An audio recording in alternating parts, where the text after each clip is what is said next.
So I'll hear people say,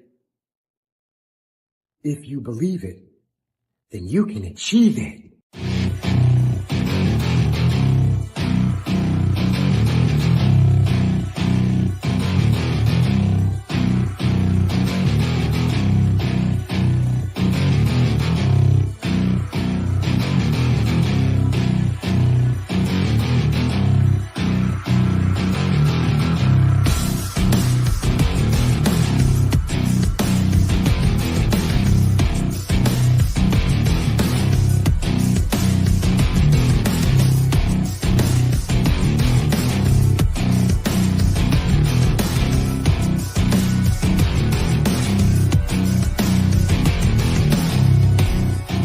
No matter what, even if you're not going to win, you got to fight.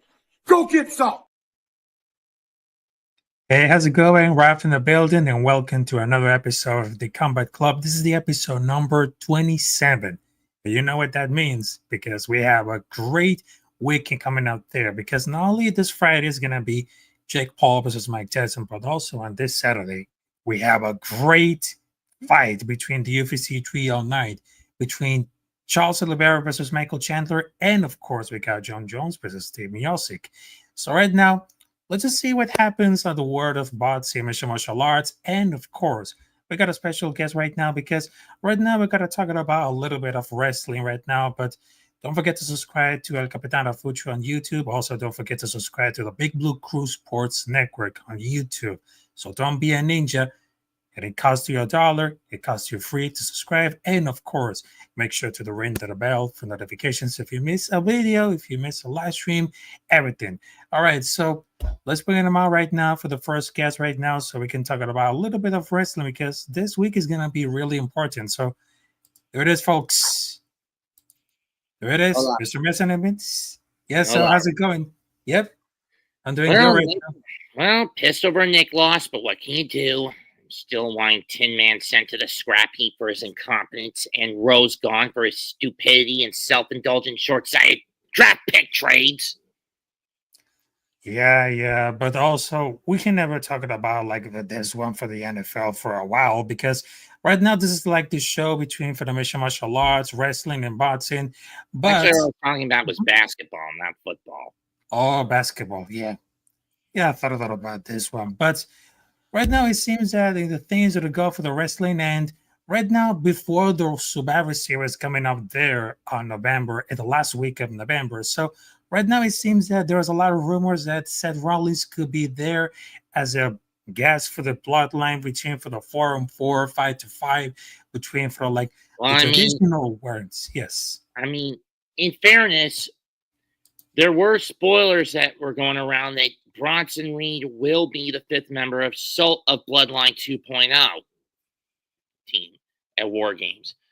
But you gotta cut. But the problem is, it's a double-edged sword to put Seth on OG Bloodline squad. On the one hand, Seth has spent the last 2 or 3 years doing what he could, or getting sidetracked with his title run in 23, trying to take the OG Bloodline down. On the other hand, even if he got a lot of that steam out of his system, 10 years of pent-up frustration, I'm not sure if Roman would be willing to have Seth on the squad. That sounds fairly fair.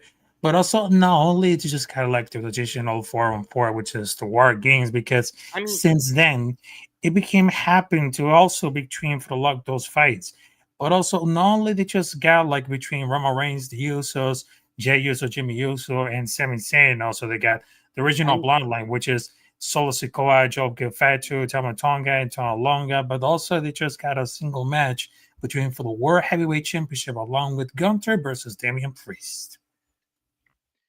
Well, I mean, this is overdue for Priest, his obligatory rematch clause. They could have cashed in sooner, but the Judgment Day storyline took over. But I'm not sure. I don't see him getting out with the title in hand. And if I may briefly go back to the War Games match, why did it need to be 5-on-5? It could work if you just do it a simple 4-on-4. You can have a 4-on-4 War Games. You don't need it to be 5-on-5. Yeah, that sounds really, well, not that very complicated because right now it seems that Survivor Series on November, which is the last week of November, they just got only 2 matches. But also speaking about for like the wrestling before getting to about like the boxing and mission martial arts coming up there with my whole co-host Zion, and of course we can talk about because there is some breaking news coming up there for the wrestling match. So not only they just wanted to compete for the Royal Rumble, but also do you remember John Cena is become to able to compete at the 2025 Royal Rumble as an embargo this farewell tour? And it seems that after all through these years, 23 years of greatness, also 23 years, not only for like great matches, became like great classicals like John Cena versus The Rock, also the just got John Cena versus Randy Orton, but it seems that is the first out of the half of the premium live event, which is the Royal Rumble in Indianapolis, as an embark this farewell tour after 23 years. Well, we all figured it wasn't a matter of if, but when John would hang it up. And when you throw in the fact that after next year, his streak of being in at least one match per year will end. I mean, he's kind of deserved it, but in all honesty, do we really see him winning the Rumble? No, in my view. No, I don't think. But getting back to Survivor Series, I mean, what's the deal with the women's war games? They're just shoehorning everybody, then get their paws on for it. This doesn't really make sense just to crash all those storylines together instead of just doing one cohesive one. I mean, from what I understand, the base team is going to be made up of Rhea Ripley, Io Sky, Naomi, Jay Cargill, and Bianca Belair against a heel squad of Liv Morgan, Raquel Rodriguez, Tiffany Stratton, and then you'd have to find three other heels to fill in those shoes. I mean, you could try that Pure Fusion Collective, but they suck. Oh, Nia Jax, and then you'd have to find a fifth. And then you have to find a fifth person to fill in that shoe. The question is who? I think it's gonna be like a potential between for Candice LeRae or maybe like something surprise right there, because if they're gonna have like a 5 versus 5 with a women's war game, also they're gonna like a blind Sander, because it makes like very more sense what happens with SmackDown instead of Raw, because there were like actually understandable storylines here.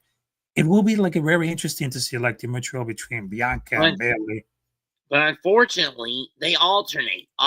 There's a parity to this. Odd numbered years, SmackDown War Games matches women, Raw one is men, and even numbered years, it's supposed to be SmackDown goes to the men, the SmackDown War Games goes to the men, and the Raw one goes to the women.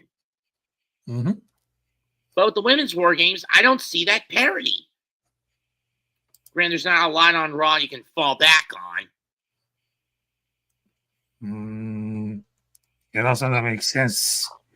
But every time that I just thinking about like a women's match, I mean, if there's another, it can be like the potential rumors. I mean, even though there's gonna be like a Liv Morgan versus Io Sky for the Women's World Championship with the help of Raquel and Dominic. I mean, the reason why Io is the number one contender for that title at the moment, that the people need another women's match on the card. So why not just give me like a spot of the Survivor Series? And they'll probably want to save Rhea versus Liv for WrestleMania.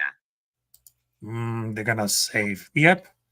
I think that all the reason that's gonna save for a while. I mean, let Rhea take the Women's Rumble again for the second time in the last 3 years, and then have her kick Liv's ass at WrestleMania.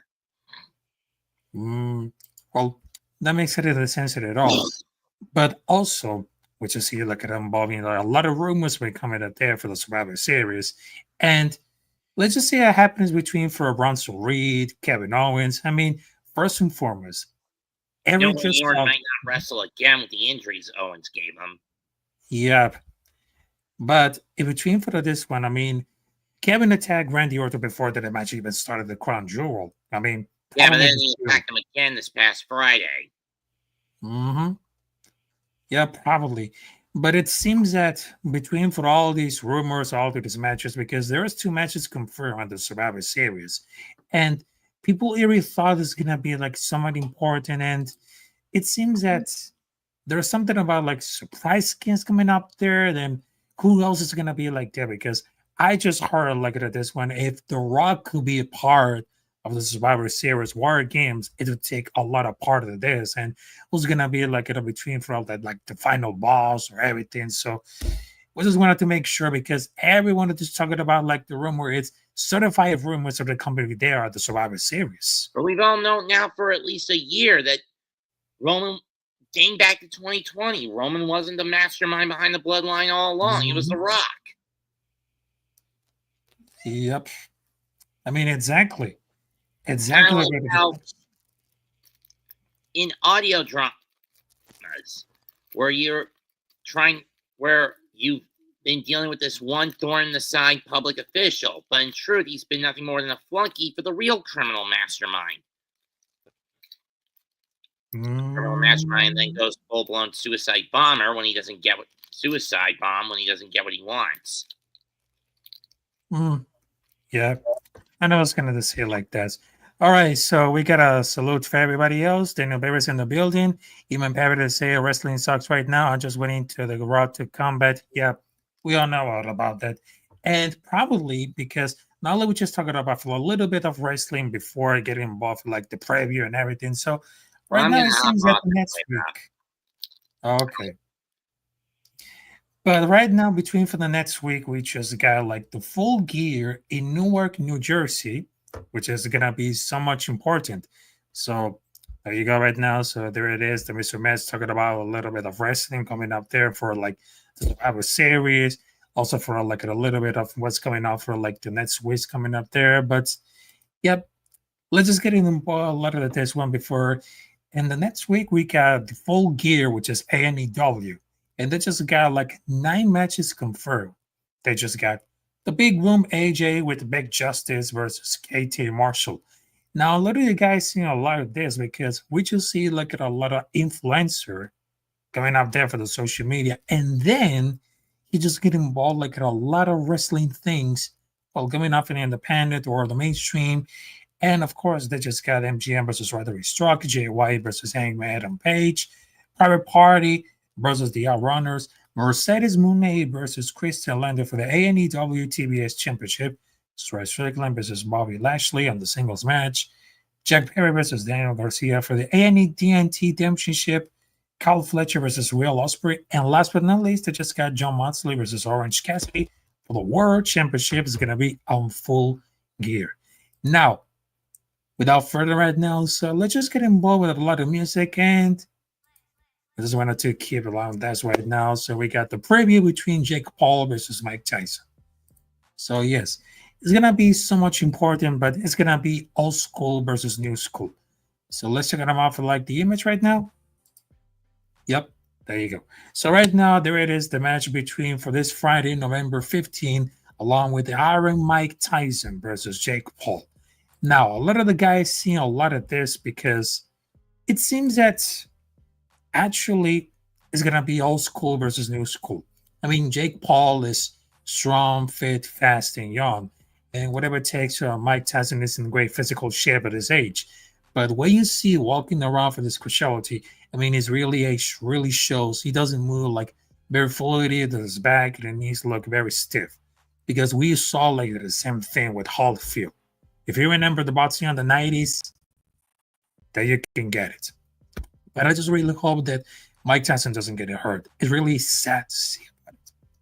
Because I just wanted to predict that Mike Tyson walks down Jake Paul and lands to a lean body that drops in around number 1. Because I couldn't see like the rest of the fight. And normally this story wouldn't have like any significance, but after coming out of the cross of the comment that predicted a Tyson round number 1 body shot knockout, I mean, it's gonna be like a lot of hope for this one. But imagine this one. Imagine all of this. Because between for like the new school and the old school is pretty wild. Because most people do not think about boxing whatsoever they get to. Because remember Muhammad Ali, Mike Tyson, because they're probably thinking it off. Because Ali is very long ago. Tyson was more recent. If you saw like the boxing in the 90s and 2000, but it's still old. I mean, maybe they don't know about Floyd Mayweather. I mean, there's probably like the deputy you can get for anyone you ever recognize those names. Not just in fighting, because it's just in like the nature of sports, and not a lot of persons don't know anything about compared to like football or basketball or club of football. But if you guys remember 2005, was pretty bad as a professional wrestler, professional boxer. What does this mean? Because that's 19 years ago. Because even the people just say he should not fight him at the age of 58, but his last two fights were losses. I mean, the peak was 85, 89, undisputed heavyweight champ, 37-0. He was like 18, 23 years old. And between 95 and 96, Mike Tyson won 4 times, winning back the WBA or World Boxing Council Heavyweight Championship. They have a record of 45-1. He was 29, 30 years old, but he did not basically retire after Holyfield. He fought like it another times in an 8-year period, because he beat like a friend's father. He fought Lennox Lewis 5 years after Holyfield. But no matter how, it's going to be so much regular, but just like the son say of LL Cool J, Mama say knock you out. And yes, it's going to be so right. But I think it's going to be like pretty close to anything. Because I remember Roy Jones Jr. He just lost to 28-year-old lightweight fighter Anthony Pettis last year. Now it's going to be like a close fight, because that should have really happened. People know that Mike is too old because they have no idea conscientious about like medical emergency. But they look good when it comes to like the cardio, the grappling, the strengthening. I mean, this is like everything could happen in this one. And my fight against Roy was not even close, because it should have been like a decision for Tyson, but it wasn't an exhibition that I just called for like a draw. Yep, it looks like it is a draw, but if you guys even remember all these parts, but there's gonna be like something important, but yep, we all know about it. Oh, we got some comments for Zion sending to say, sorry, bro, got caught off something 50 minutes out. Thanks for holding down. No problem at all, Zion. So right now I'm gonna take care of this show, well, by myself, because right now it seems that we have a lot of preview between for the Mike Tyson versus Jake Paul. Also a little bit of wrestling coming up there before the Survivor Series, which is gonna be on the last week of November. Yep, it is gonna be so great right now. So right now, let's continue for the fight between Mike Tyson versus Jake Paul, shall we? Because I know that Jake Paul, he would just went for like influencer, actor. If you guys remember, for like Bizarre along with Oliver Rodrigo, Madison Koo from Disney Channel, and then he was part of like a Botsy theme. He also got millions of dollars. He is a brother of Logan Paul, as known as the boxer wrestling. I mean, what can we deal about this? What can I deal? I mean, it seems that Jake Paul is unbeatable. But have you seen like the Iron Mike Tyson coming out there and hot? But let's just see. He wants to steal like the GOAT with the boxing. Because isn't Tyson just mirroring like his name and taken by obvious here? Because not even something talking about it. Because I get it. But there's like the way to go, because I doubt like he ever step into the ring again. But everything is gonna be rigged. But I don't think it's gonna be too rigged it is, because it's already a win-win. We're building with the skills for both guys. If Jake Paul wins, he's gonna say he gotta beat the coach. Tyson's gonna get what did we expect? I'm almost 15. What did you expect? I'm almost 15. Yeah, I know I had an impression of Mike Tyson, but they just both making a bang right now. But if Tyson wins, he gets to steal the GOAT. Paul gets nowhere, but what did you expect? He's Mike Tyson. And when this is brave enough to fight him and they both bank. But I don't see like a good initiative for either like a team to fix it. It's like a very low risk for both of them to get into the fight and make millions to matter the result. But All the books are taking real money on both sides. I wish they will not bear any hint of being rigged as well with a huge risk if someone decided to show up. Yep, because we understand that it came like a Las Vegas sports work. Everybody they want to bet on it, and they're gonna take like a huge risk. So do not waste your money because it's gonna be like so not that very complicated, but it's gonna be really hard to know about it. But anything about it like it is almost certain like a scam. Because if you really need to bet, that it won't do anything but equal money of the polarization, decimalization, and draw coming up with the positive no matter what happens to the Paul and not the grift. Because no one is getting knocked out. Probably. Or at least not getting knocked out. But it seems that I just really hope that Mike Tyson coming up to this age. I mean, they gave it like the last show to be like the shake crap of Jake Paul. I mean, that could have happened because a lot of diehard fans for the boxing, I mean, they all know they're gonna root for like the Mike Tyson. But if you see like at the youngest generation, like the brain rot or something like that, they're waiting for Jake Paul. But it seems that I will guarantee that Mike Tyson will be like his last chance to get a knockout, and then boom, still like a go for this one. Yep, you still got enough for this. All right, so after we're talking about like the Mike Tyson versus Jake Paul, now is gonna be like the real thing that we're talking about for this one. The UFC 309. John Jones versus Steve Miocic. And yes, finally we just got a one. So if you guys remember the last year when it comes to John Jones versus Steve Miocic, and then he was dropped out and they just substituted with the two fighters. Well, now it became a reality. It became a reality, ladies and gentlemen. So let's talk about like the main card, shall we? Because it's gonna be like a 5 fights of the main card. It is tremendously incredible.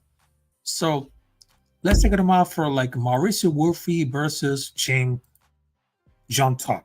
Yeah, I cannot really pronounce it by the name. So between from Mauricio Wolfe versus James John Top, Mauricio Wolfe is another prospect for the fighting nerds. Yeah, we know about that, along with Carlos Prates, Carlo Borralho, and John Silva.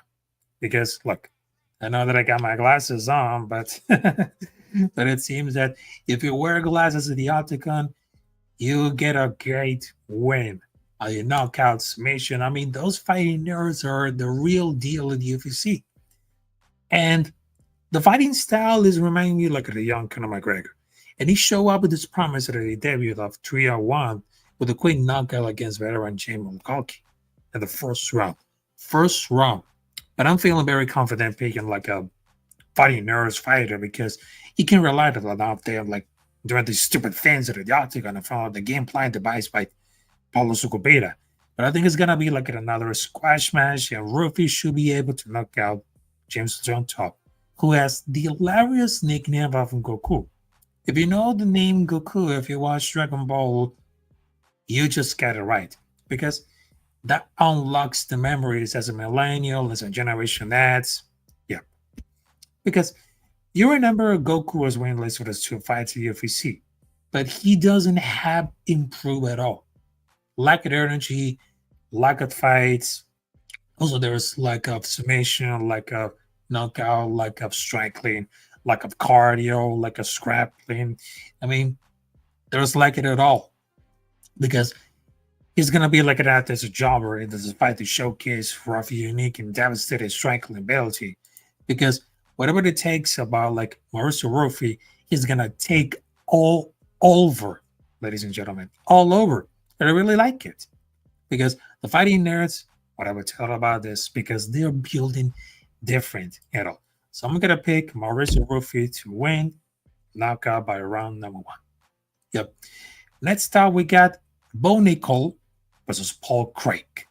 Now, the training for Bo Nickel is a light wrestling, transitioning for the mixed martial arts in the fighting that is getting a massive push by the UFC as a 3-time gold medalist in NCAA and as a former national champion.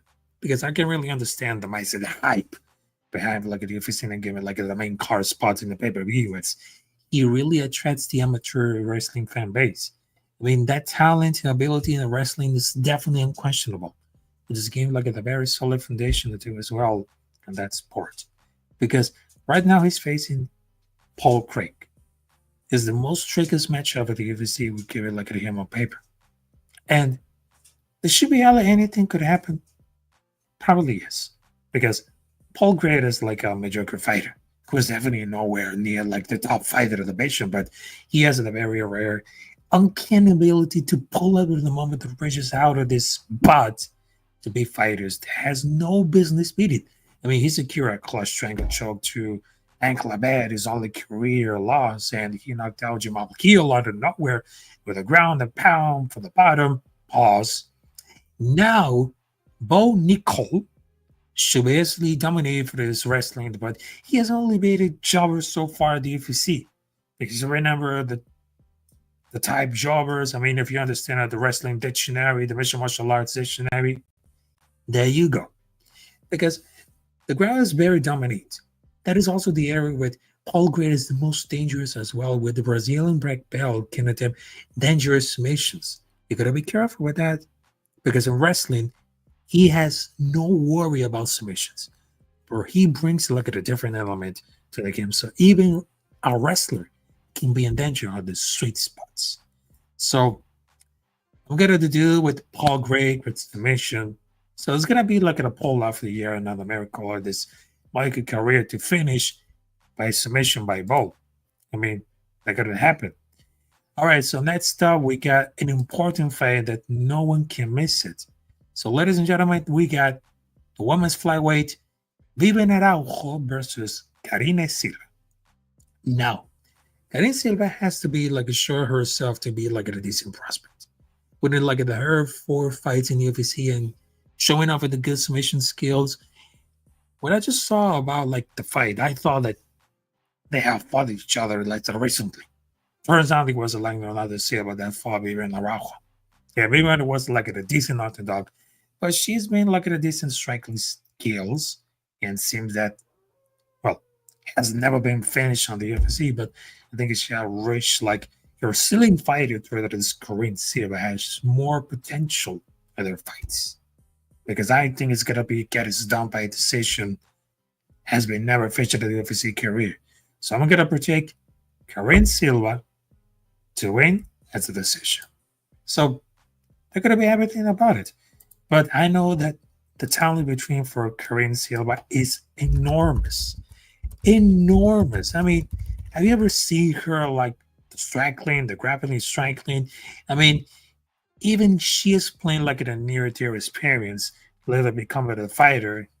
And after all of this happened from the accident, I mean, if that woman, she is a great warrior because she's taking like the path for one step at a time, and she all knows that she's coming through. She is coming through right now because she can really beat you up because she was looking at it before and then after she was doing it for everything. I mean, this could be like a great test. I mean, looking forward for like an inevitable Silva to Silva fight with Natalia with the cross pads. I mean, it's gonna be like it really happen at all. And I would love to see that. Yep, I would love to see that. And it's gonna be like a really huge at all. And well, probably is gonna be so much important. All right, so the next up we got the co-main event. Charles Oliveira versus Michael Chandler. Now, we all know that Michael Chandler, he called out Conor McGregor in different occasions, including for WrestleMania before in Philly, which they had Conor McGregor, get your ass into the octagon. But it seems that all this times, it seems that none of this happened because it is very hilarious how Conor had trolled Michael Chandler all these years and then noticed that like the red panty night with the never came to the fish.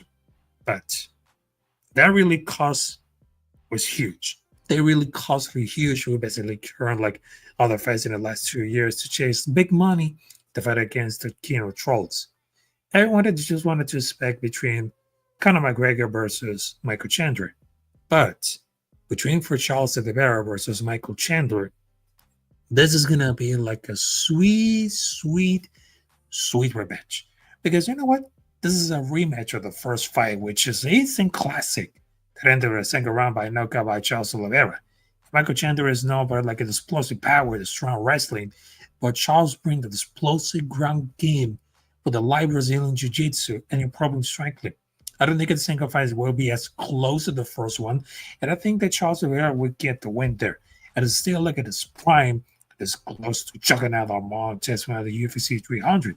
But I really believe that if he had like 30, 60 seconds, he would get like out in for the finish. But he ultimately lost by split decision, a very competitive fight. In contrast, Michael Chandler has lost 3 out of those last 4 fights and has now fought for 2 years. But it's also 38 from the weight class division with age coming out to you fast after 35. But I think that Charles will get the job done by submission out of this fight. So I'm going to predict Charles Oliveira for the submission at the round number 2. But don't be expected if Michael Chandler, because we all know that he became down to the pad to create a career, not only in Bellator, but also in the UFC. And he called out Conor McGregor, but it seems that it's not going to really happen. But if Michael Chandler retires after that fight, I mean, it will be like a DC put on the Hall of Fame. Yep. Putting these into the Hall of Fame, and it's going to be like it really happened. All right, so ladies and gentlemen, before the main event, I'm going to talk about between for like UFC 309 between John Jones versus Steve Miocic. Make sure to subscribe to the Big Blue Crew Sports Network, which they have the best of the best of the best of college football, college basketball, football like the NFL, baseball, mixed martial arts, boxing, and of course, the best of the best of soccer, rugby. They have all sports reunited in one channel, the Big Blue Crew Sports Network. So don't be a ninja, and of course, subscribe to those guys. Genius Inside Sports, Big Pat, Miss, Zion. Also, there's NYG22, The Main Cave, Leave, Zion, all these amazing group of content creators who bring the best and the best. Also, shout out to Classified Tree by Joel and my great brother down under for the United Kingdom to New Jersey, Wells to New Jersey. Yep. And right now, let's get involved in like the main event, shall we? Because we just got John Jones versus Steve Miocic. Now, it's not going to be complicated, but I would love to see an interesting fight. Because let's be real right here. Because before it was absolutely disgraced about like the main event of the pay-per-view is a squash match. Because they just want to bend over backwards for John Jones to have this fairy tale ending. He wants this motherfucking fairy tale ending. But as I said, John Jones is arguably like the GOAT of the mixed martial arts, despite being like a, psychopath. Because Bader was going to make John Bon Jones is the most dangerous fighter of all time. When he enters the octagon with the intention of not just defeating his opponents, but to hurt the main thing with dangerous techniques like eye-googling, oblique kicks when they can really damage the knees of the opponent, like Rampage Jackson testify. If you guys remember Rampage Jackson, I mean, if you know, you know. There was like the case that made up Miocic might be like the go heavyweight fighter in the UFC, but that guy is 42 years old. And he has no fought for 3 years. I can't blame for the security like at the last big payday in like this pay-per-view event against Jones, because he was knocked out by Francis Ngannou in his last fight, which is lost, and it cost the title. Because I think it's gonna be like a squash match, and John Jones a little problem beating Steve Miocic. I mean, there's like a lot of difference and tension around this, but if you know about like the sports betting, Jones being like minus 625, it means that there's like a little value of the money line where I thought it was thinking there's more value to bet on there. Because in all like the Miocic 3 out of those 4 career losses have to come like the weight of the knockout.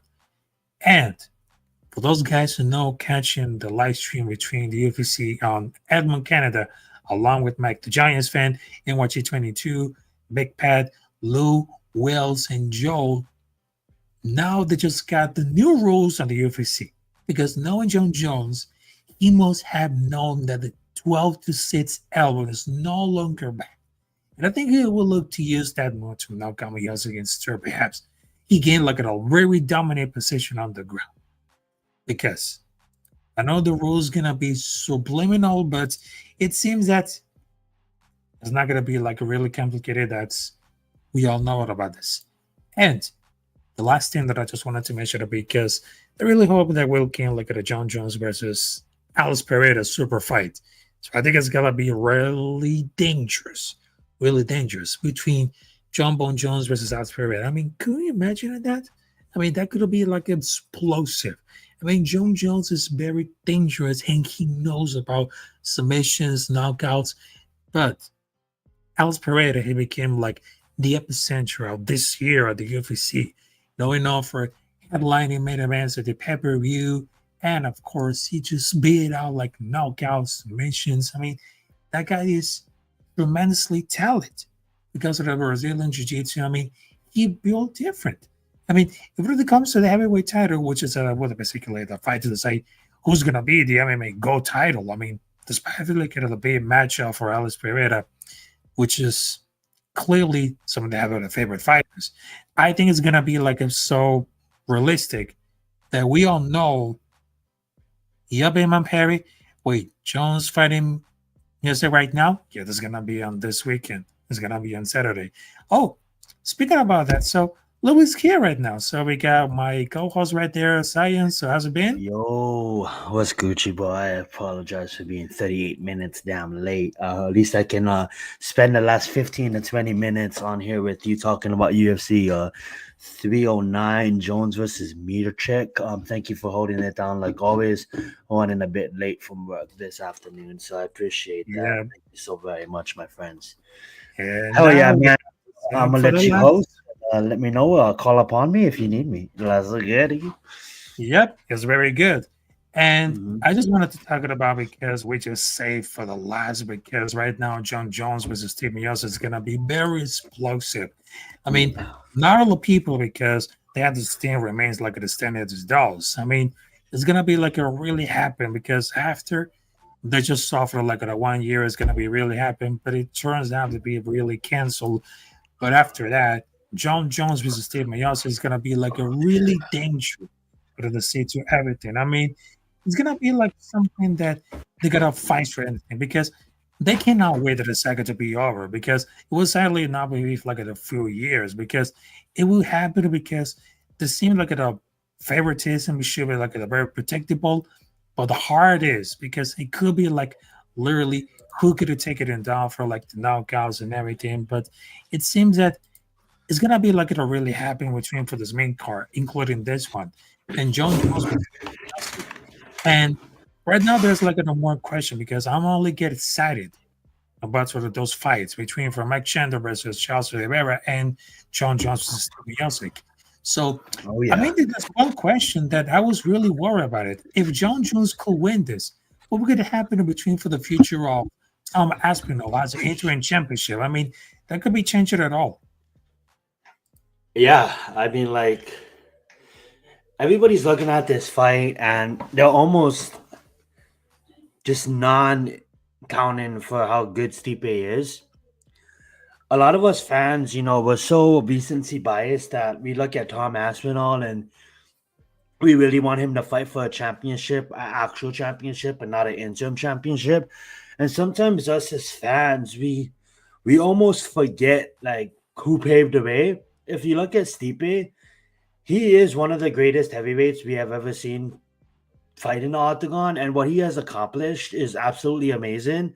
Now the downfall in this fight is it was 2.5 years in the making.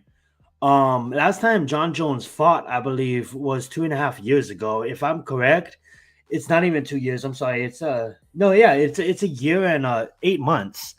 Yeah. And that's a long time, right? When you have someone like Stipe that literally hasn't fought and literally waited for this chance, it kind of rubs me the wrong way. Number one is fans are totally overlooking Stipe and totally looking at this fight like John Jones better win, and he better call out Tom Aspinall, because if he doesn't call out Tom Aspinall, he's scared. And I think that's the wrong way to look at this fight. I think whoever wins this fight, whether it be Stipe, whether it be John, is by all means one of the greatest fighters we ever seen in the octagon. And I just think as someone like Tom Aspinall, he's gonna get his opportunity. I get it, guys. He's really good. I get it, guys. You want to see Tom fight Tom, John fight Tom. But at the end of the day, let's not forget the people who paved the way, right? And Stipe is one of those people. And Stipe really, he could have fought. He had a lot of opportunities to fight, but he just took this time to really train, get ready for his competition. And now that's what we get. We get a UFC 309 that I honestly think that the co-main event in Oliveira versus Michael Chandler might literally steal the cord. But this is what the fans don't want, but this is what we get, right? And maybe this fight, would look better if it took place when it was supposed to take place. But I think with the dragging it on and the time frame it made, it took making this fight. I mean, like, John Jones was injured twice. Stipe hasn't fought in almost 3 years, and I think actually longer than that.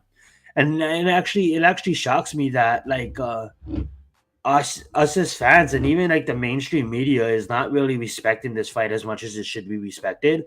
And I honestly think that it's going to be a banger. It's one of the bigger events on the card of the year, one of the bigger cards of the year. And with the year jam-packed full of title contention fighters and fighters, doing what Ilya just did, fighters doing what Islam just did.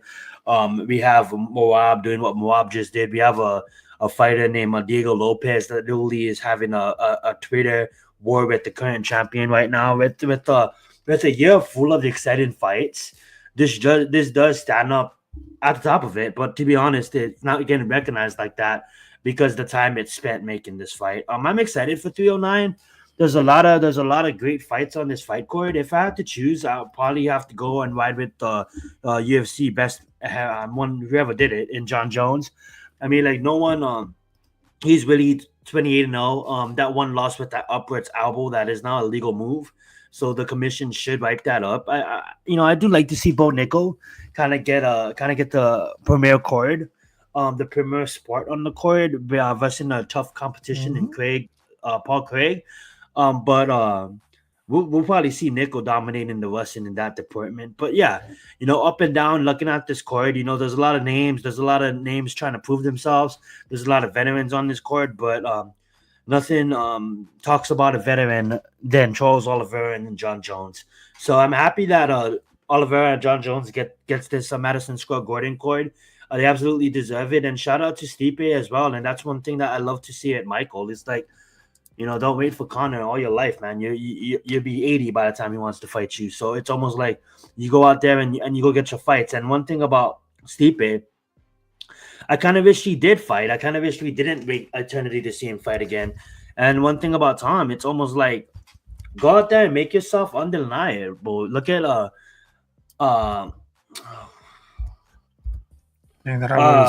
my God, what's his name? Light heavyweight guy who's literally is on like 11 fight win streak.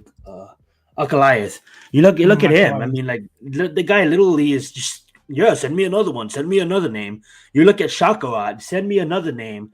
You look at all these fighters. Send me a name. And I kind of feel with Tom, it's all like, yeah, you're good. Don't get me wrong, but I would literally just be making myself undeniable and make John Jones, because to be honest, I mean, like, you look at this fight, right? I mean, like, if after this fight, if Alex said, "Hey, I want to go up," you think the UFC stops Alex from going up after all he did for the company?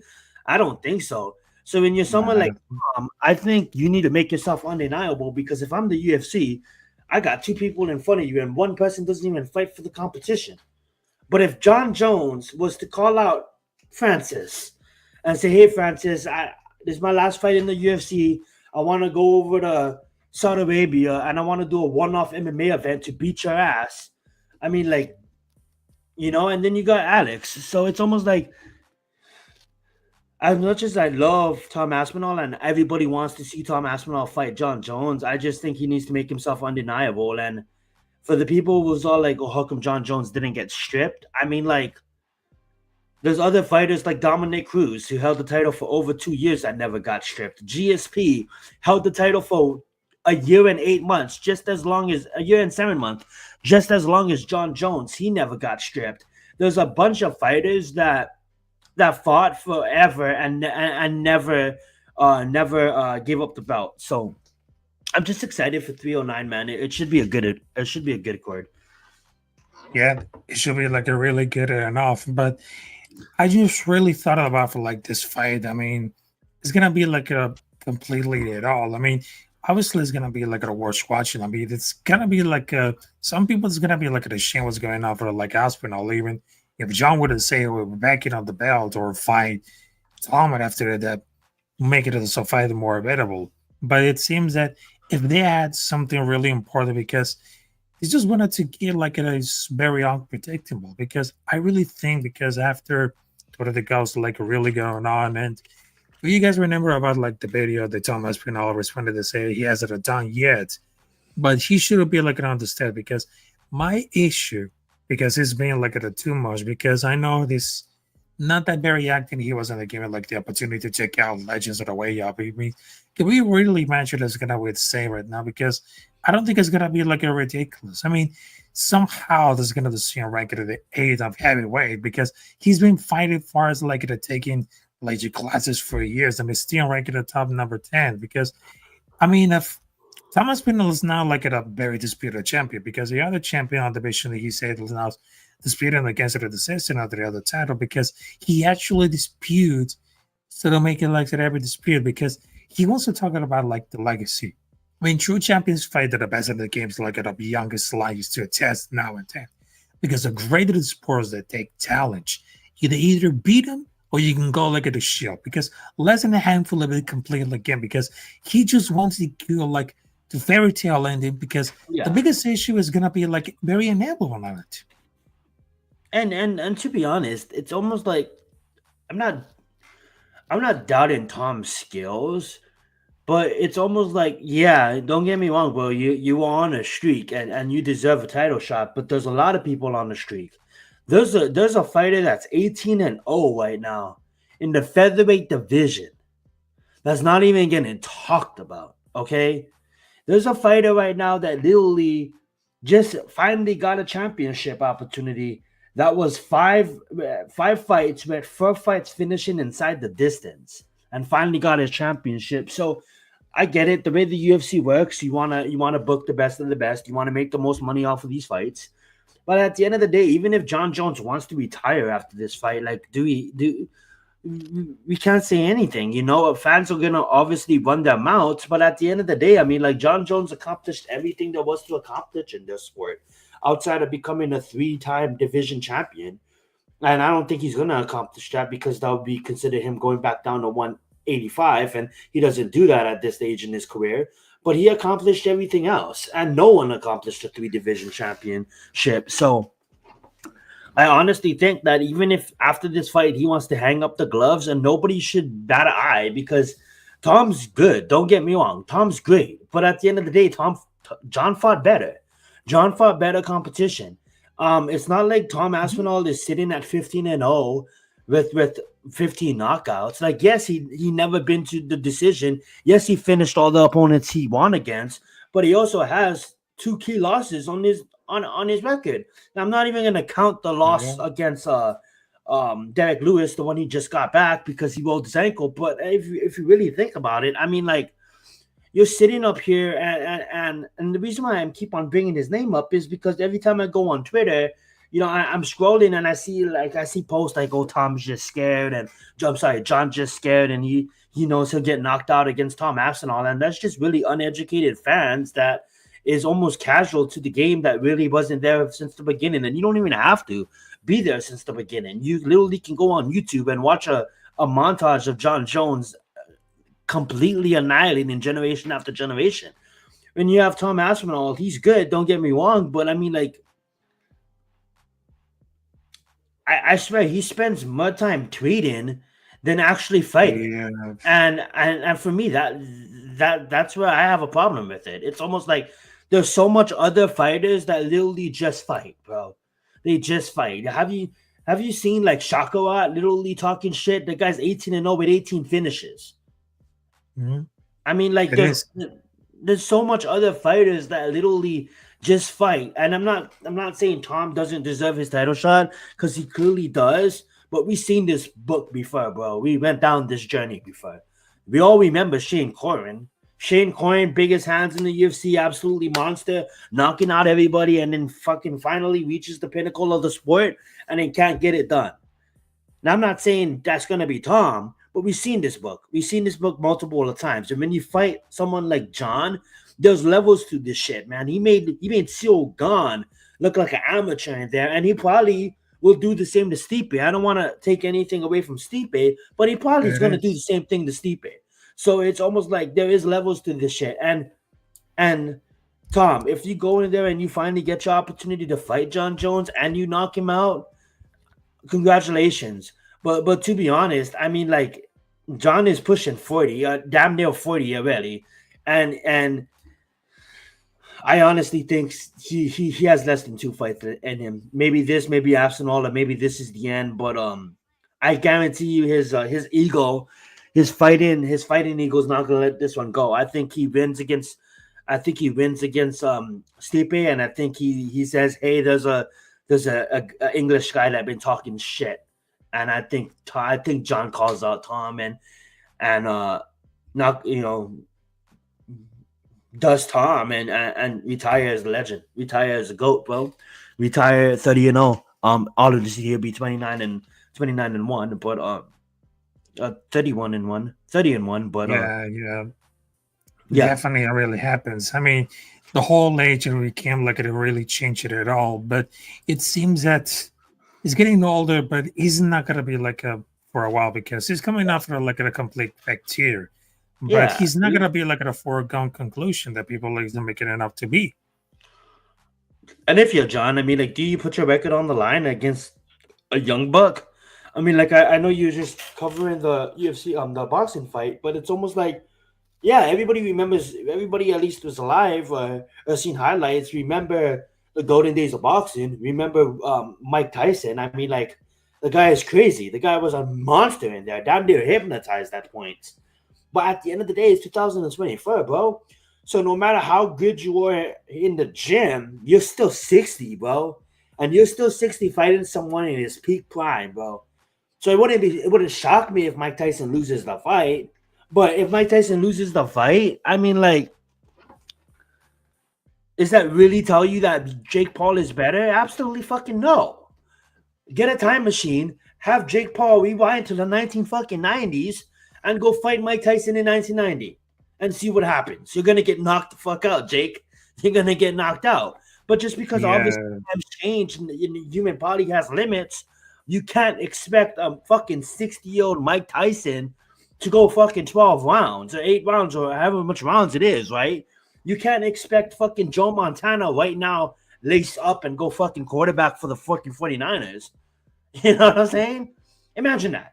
Imagine Dan Marino just laces up right now for the Miami Dolphins. Imagine Lawrence Taylor lacing up right now for the New York Giants. It's stupid. So fans that's like, well, John Jones needs to fight Aspinall, or he can't be respected as the GOAT. Like, get the fuck out of here with that bullshit, bro. Get the fuck out of here with that bullshit, because we have Tom Aspinall that's literally entering his fucking UFC prime, and we have John Jones that's literally, it takes him 3 fucking years to get into the octagon because he's plagued with injuries. So it's almost like that's not even a guy wants to retire, let the guy retire. But I know you had a long show today. I don't want to hold you up. I'm so sorry for being late. And I'm gonna let you go because of the fact that I know you probably want to talk about other stuff, and it's already pushing that hour. And trust me, if you need to end it, you can end it, because I know you. Yeah, exactly. Because after that, I was talking about like Jake Paul versus Mike Tyson, and then the UFC, because this is like a preview between the UFC 309, John Jones versus Steve Miocic, and Mike Tyson versus Jake Paul. So check this out, folks. So thanks for having us on this episode. This is the episode number 27 on the Combat Club, along with Capitán Rafucho and Zenith. And thank you, believe me or not, for holding it down earlier. We appreciate that. Yep. Affleck. Exactly. Yes. All right. So thank you very much. And of course, don't forget to subscribe to Science Zenith and Capitán Rafucho on YouTube. Also for the Big Blue Crew Sports Network, because they just got the best and the best in sports. Also, this is the episode number 27 of the Combat Club. So this is a perfect Combat Club, which we talk about everything. I have actually an announcement. I'll be making my UFC debut this upcoming. I'm joking. I'm fucking no, for a minute. Wouldn't even make it on PFL if I tried. Yeah. Get the fuck in the back. Go grab some water. All right. Okay. All right. So it is, folks. And right now, we just wanted to see you at the next week at the same channel, because this weekend is gonna be very explosive between for Jake Paul versus Mike Tyson and then the UFC 309. And I guarantee that one of our brothers for the Big Blue Crew Sports Network, like Lou Wells, the G Nation Inside Sports, are gonna bring letter to the face between two events: Mike Tyson versus Paul and the UFC 309. So thank you so very much. And of course, we will see you there in the next week at the next episode of the Combat Club, because we are going to fight everyone everywhere, because we're bringing you like the best of the best of thunder, mixed martial arts, boxing, wrestling, about everything. So salute to y'all. Have a great Wednesday. Have a great night. And of course, I will see you there next time. Peace out. Let's get it.